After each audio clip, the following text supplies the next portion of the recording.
Ooh, we go first against a Layla. Our starting hand is kind of risky, but I do like where it's headed. If they get more lands than us, then the Warhand will be useful. We only have 2, so this is kind of one of those weird corner cases where the Warhand could work. Land, perfect.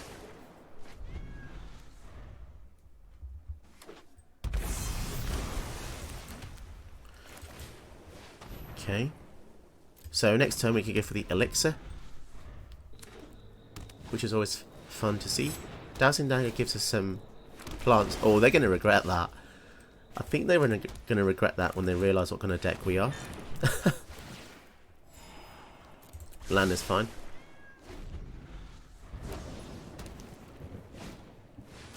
Rep ring, so they're just rampant to the max here.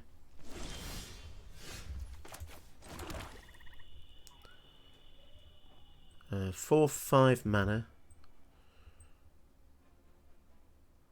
So what could we go for? Maybe the Mind Stone, and then we can get Solemn as well. That seems good to me. So we've got a really powerful start. Obviously, if they go for some mass board wipe, it will hurt them as well.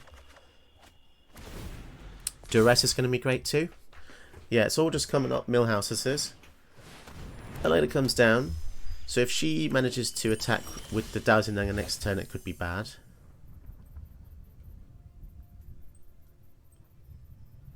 So let's see what we're working against here. Duress could find some Anointed Procession. The Curious Obsession and Anointed Procession. 2 cards that rhyme, weirdly enough. I think the Procession is a lot scarier here. No kill spells yet. Go for Teysa. And they're never ever going to have more lands than us, are they? So we might as well go for the Warhound. And they're going to attack in their following turn. So there's no point just trading this here. Ooh, Dreadhound. Okay. So Dreadhound is fantastic board wipe protection as well. And so is the Brushstroke. So the irony here is that, okay, so they'll draw a card. This flips to give them 3 mana.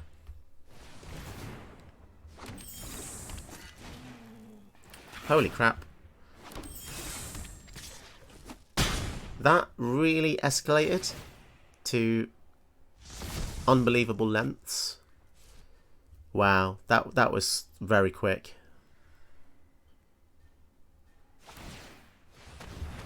So if the line slash hits us the next turn, we will die.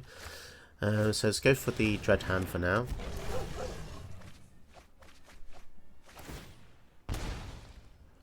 So the Swords was a really good top deck as well. So due to just they've got the fact they have flyers, I think it's safe to just attack.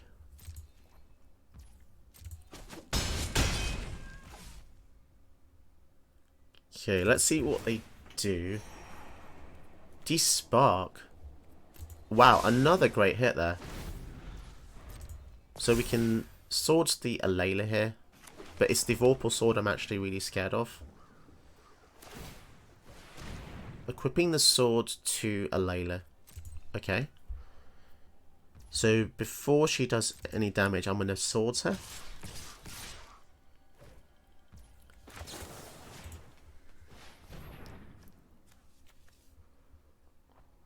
Do they have any protection at all? No protection. So that means these flyers also deal a bit less damage as well.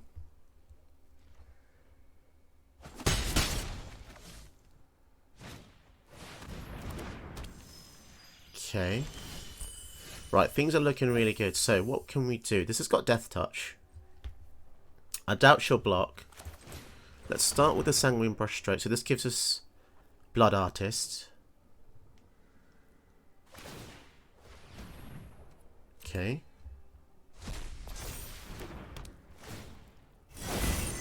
Ooh, fantastic. So our field is looking juicy as. Let's go in with everything, I suppose.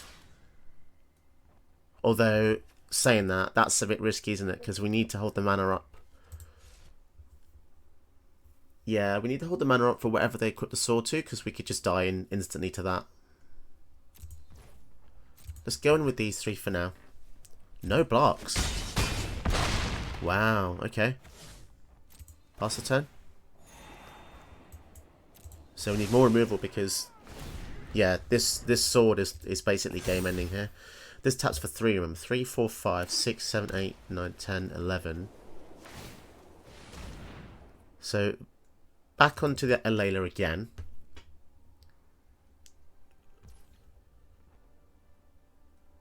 So, if they have a counter spell, we just die here.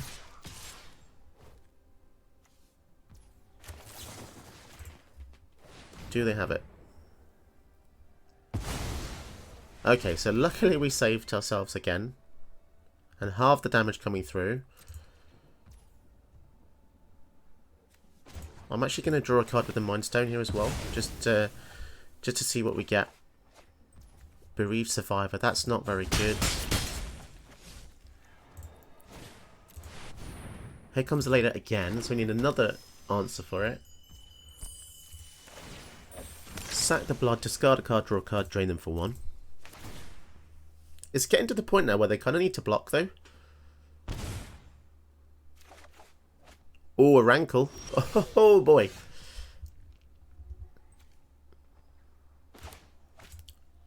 Okay, Rankle is actually amazing here. Because if they don't block it, we're going to get so many triggers.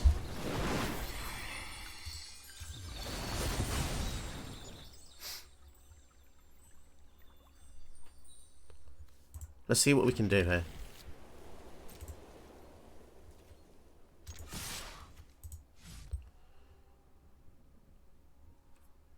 Yeah, I think we just attack with everything. So remember, if this gets through,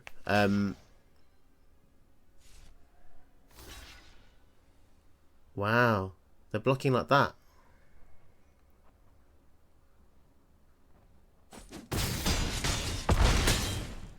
That's very, very interesting, isn't it? Does that mean they're just dead then? So everyone discard, everyone draws, and everyone sacks. Goodness me, that was close. With that Vorpal sword. Yeah, I think they're dead because of the Blood Artist and the Dreadhound. So we sacked one of the plants they gave us. Told you they'd regret that. And that's 4 more triggers. Oh, that was freaking close with that Vorpal sword out. Awesome game.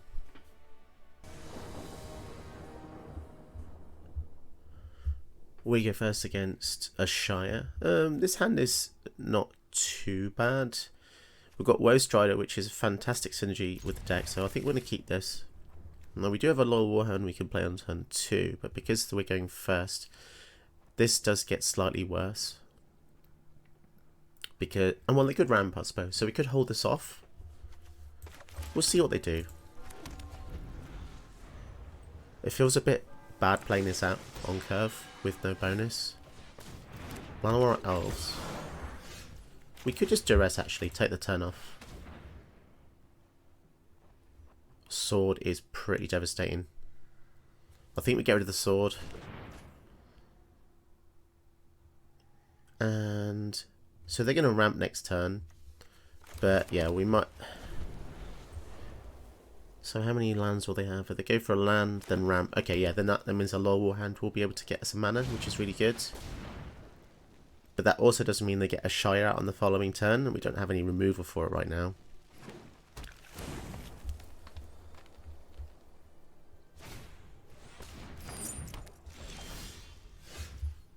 Ooh, Dark Ritual. Is this decent? Yeah, I think it is. So we go for the Dark Ritual. So we have to be careful how we sequence things here. Okay, so we get a Plains. And then we can also go for the Woe Strider. So we get a little bit of a burst. But yeah, they will be able to get a Shire out on their turn. So we're now basically looking for removal. Unless they go for the key. Okay, so the Manifold Key is going to be really powerful with the key. So oddly enough, 2 keys, but this key unlocks this key? That's very weird. Weird flavour.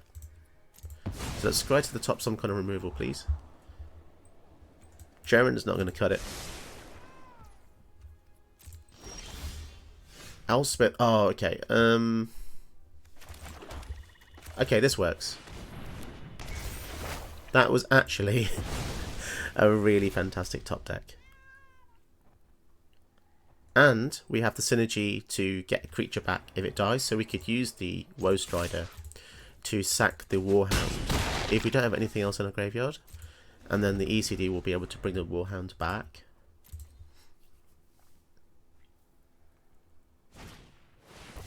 But yeah, I'm very scared of this synergy here, the key with the key.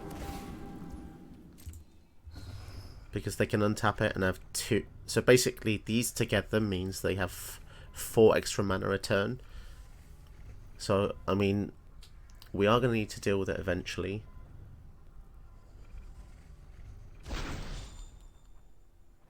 Did they hit a land drop naturally? What did they discard? A fight spell. So they got a goose. Okay. So the key gives so many options here. If they've got extra turn spell, that would be bad. So let's go for the Vindictive Vampire here.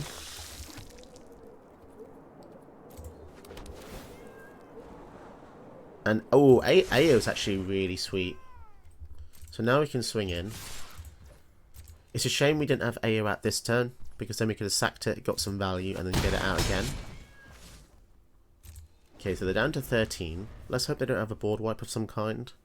Although a board wipe would drain them for quite a bit here. Here comes a Shire.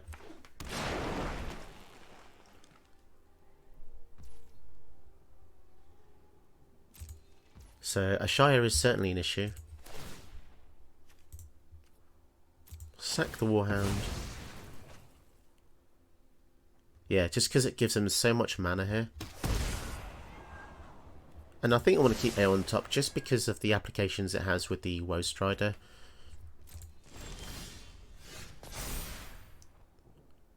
And although we don't get to ramp with the Warhound, it's still just a nice body to have.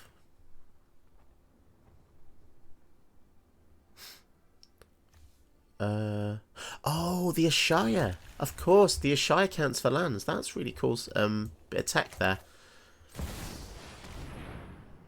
Didn't even realise that. Okay, yeah. That makes perfect sense. My head there was going, oh, that's weird. So we'll pass the turn. Let's hope they don't have... I don't know what's the most devastating thing in mono green. Okay, that seems quite innocent.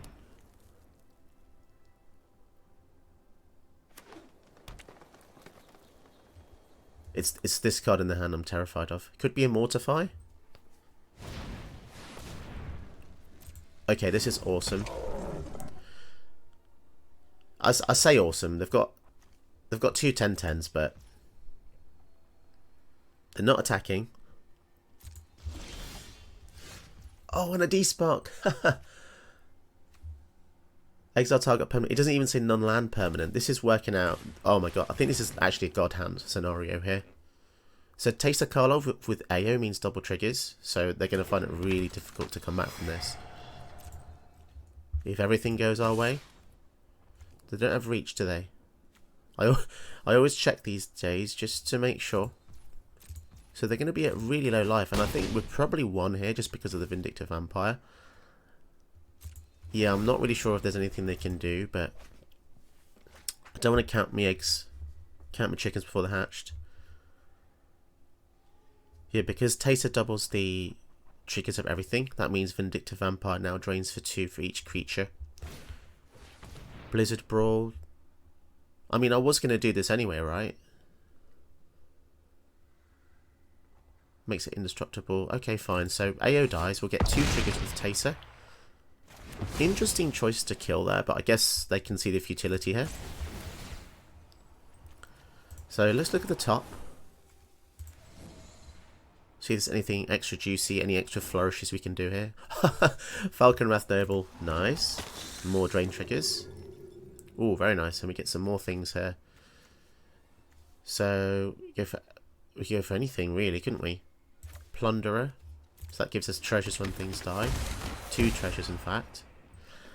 Yeah, I think that's weirdly made it even worse for them. And an approach. So before they gain that life, let's just finish them off.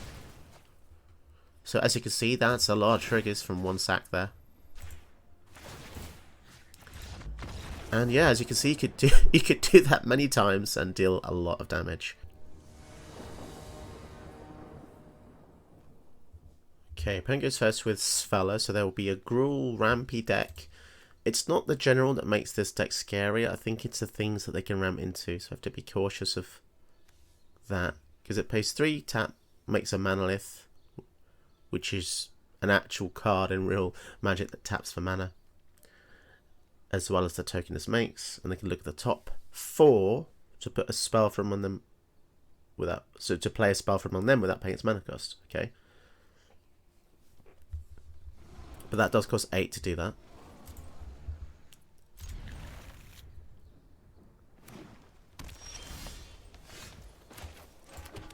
Okay, so because we got the shrine, we can play the passage on turn 4.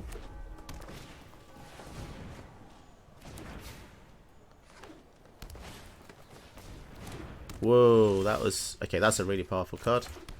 So whenever we target any of their creatures, they draw a card, which is very bad for us because we're a white-black deck.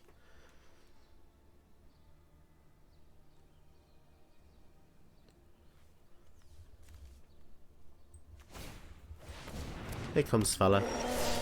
They missed a land drop. Okay.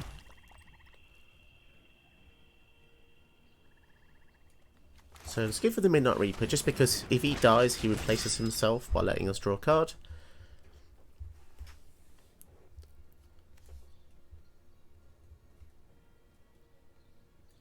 So we want to get to Liliana level because she doesn't target, and making people sack stuff is always good, especially when they have the Sanctuary out. So we could see a turn here where they just make a mana rock. But I think I want to establish my field by playing the Skullport Merchant. Not only does he give us a treasure, but he's got great utility pieces as well on him.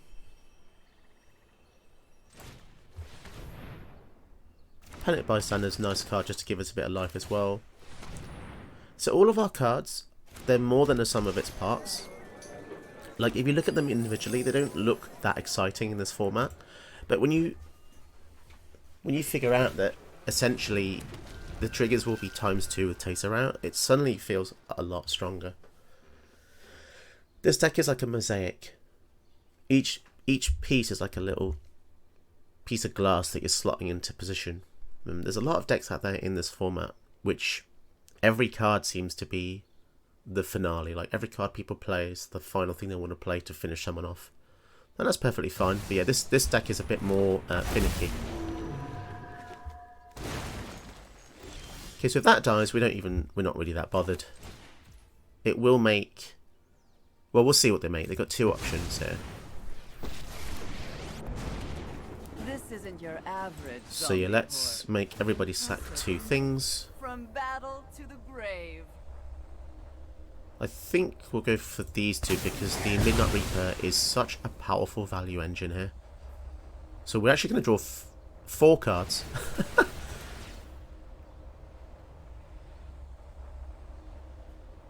So do they go for lands or do they go for the thing? Okay, so they've gone for the thing.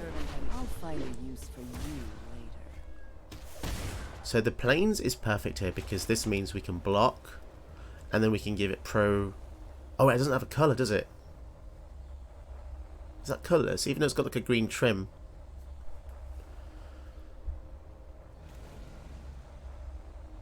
Oh, it is green. Oh, so it is green. Okay, cool. Sorry, I just had a moment there. Just because I'm not used to seeing this token, so yeah, so it does make a green token. Just always refer to the mother card when you're looking at the child that it makes, I guess. So this means that we can potentially... Ooh, Ruin Blaster. That's mean. So that'll kill our shrine. Okay. Let's see where they attack with these guys. Right, so because they're attacking with both, I'm still going to give him protection so I can block the Ruin Blaster, I think.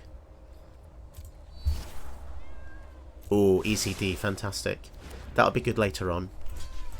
So we do lose the Lily, but she's kind of done her job now. How disappointing. Cold Steel Heart. So I'm not that bothered about this 5-5 anymore. So for now, let's just go for Sir Conrad. And happy to swing in as well.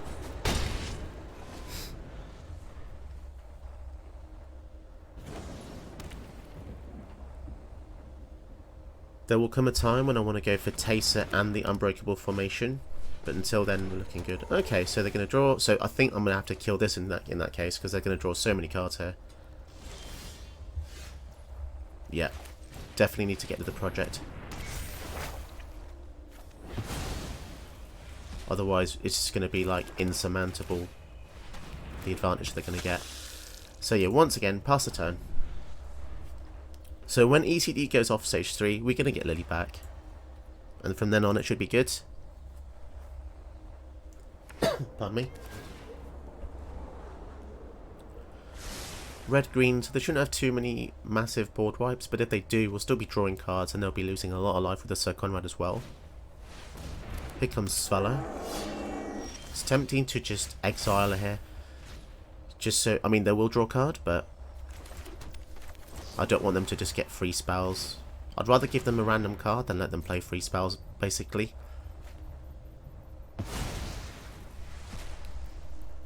And we'll put Iganjo in the bin. And it's tempting to keep up the mana for this, but I think I want to go for the Teysa. So if anything dies now, it's not going to look good for the opponent because they'll take 2 for each thing that dies. So there'll be a toss-up of killing the Conrad or the Karlov.